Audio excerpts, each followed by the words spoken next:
En pleine épreuve éliminatoire, Léo Ornusson a craqué et a voulu quitter Top Chef. Le candidat est revenu sur cette séquence riche en émotions pour Télé Loisirs. Les choses se sont corsées dans Top Chef pour cette 5e soirée. Pour les 100 ans du concours du meilleur ouvrier de France, les candidats encore en lice ont dû affronter plusieurs pointures sur différents défis. Alors que la brigade de Glenneviel s'est qualifiée à l'issue de la première épreuve, les autres chefs ont dû envoyer certains de leurs protégés en épreuve éliminatoire. CIST donc Alban pour l'équipe bleue, et Victor et Léo pour l'équipe violette qui se sont confrontés pour sauver leur place dans le concours culinaire de M6.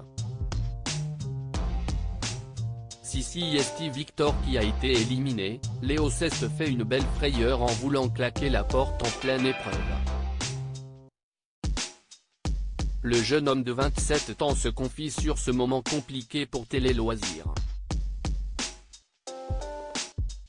Je suis là, statique alors qu'autour de moi, ça s'agite énormément. Léo Ornusson revient sur son craquage dans Top Chef Télé Loisirs. Dans l'épisode, vous évoquez des moments difficiles par le passé avec d'anciens chefs.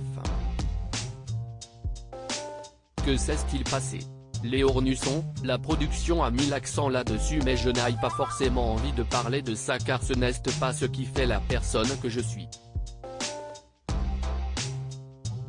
J'ai eu des chefs difficiles, mais je ne pense pas avoir été victime d'un harcèlement profond. Ce n'est pas traumatisant non plus. Cela fait 2 fois que vous perdez un peu vos moyens en pleine épreuve. Quand je suis désarçonné comme je l'ai été la semaine dernière et cette semaine, si est-il lié au fait que je suis très exigeant et que je n'ai pas envie d'envoyer un truc nul au jury. Et dans Top Chef, on n'a pas le temps de faire des tests comme on pourrait le faire dans nos cuisines. Pendant l'épreuve éliminatoire, vous dites plusieurs fois que vous n'avez plus envie et que vous voulez quitter le concours. Qu'est-ce ce qui vous a fait rester? En fait, si est la 2e fois que je fais le montage de mon plat. J'en arrive à un stade où, à partir du moment où ça ne marche pas la 2e fois, je ne vois pas comment ça peut marcher la 3e.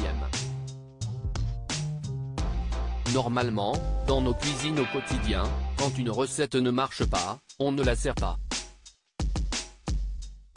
Mais si est différent quand on a un H32 heures devant nous et qu'on se rend compte qu'on ne peut pas reprendre à zéro l'idée sur laquelle on était parti. À ce moment-là de l'épreuve, je me dis que soit je n'envoie rien, soit j'envoie quelque chose de médiocre.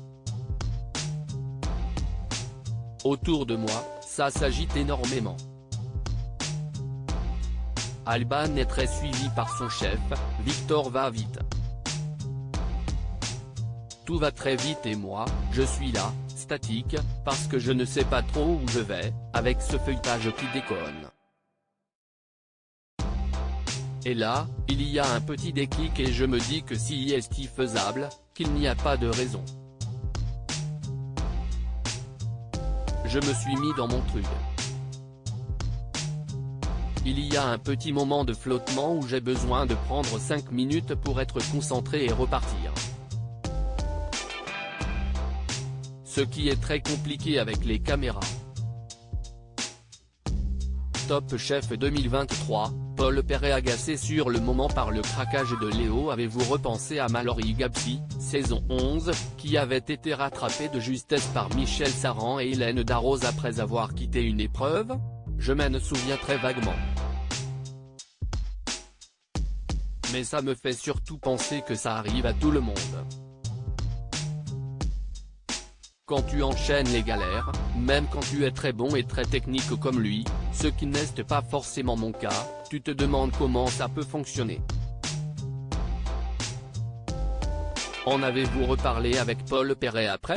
On n'a pas beaucoup discuté, mais le peu que l'on a échangé, il comprenait, même si ce n'est pas son mode de fonctionnement. ça l'a agacé sur le coup parce qu'il n'avait pas envie que je le lâche comme ça. Mais il a compris l'accumulation de stress.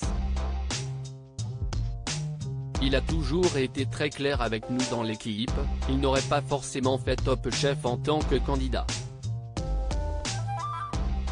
Qu'avez-vous ressenti au moment de l'élimination de Victor? Si est un peu compliqué parce qu'il y a un bon et un mauvais côté. Je sauve ma tête et suis super content mais je ne peux pas éclater de joie.